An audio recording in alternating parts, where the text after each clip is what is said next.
ఒక్క అహోబిల క్షేత్రంలో మాత్రమే, మళ్ళీ చెప్తున్నాను, ఒక్క అహోబిల క్షేత్రంలో మాత్రమే భారతదేశంలో ఎక్కడా లేనటువంటి విధంగా భగవంతుడే ఉత్సవమూర్తులు అంటే ప్రహ్లాద వరదుడు, అహోబిల నరసింహస్వామి, జ్వాలా నరసింహస్వామి వారు కనుమ పండగ రోజు నుంచి 40 రోజుల కాలం పాటు తనను నమ్మినటువంటి భక్తుల కోసం అహోబిలం వదిలి వెళ్తాడు.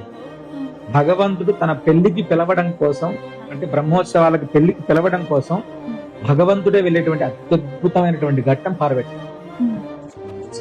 హనుమాచార్యుడు ఆదివం చరగోప స్వామి వారి దగ్గర నుంచి కూడా అంటే సుమారు 650 సంవత్సరాల పైన నుంచి కూడా ఇప్పటికీ ఈ యొక్క ఉత్సవం అనేటువంటి జరుగుతుంది. అహోబిల క్షేత్రానికి 3వ క్షేత్రం అని అహోబిలానికి పేరు. అహోబిల నుంచి కూడా 33 గ్రామాలు ఉంటాయి చుట్టుపక్కల. ఇవన్నీ కూడా నారసింహ క్షేత్రం అని వాటన్నిటికీ పేరమ్మ. భగవంతుణ్ణి బోయిలు మోసుకుంటారు. ఇక్కడ ట్రాక్టర్లలోనూ రథాల్లోనూ ఇంకోటి కాదమ్మా, దేవుణ్ణి మోసేటువంటి బోయిలు ఉంటారు అక్కడ.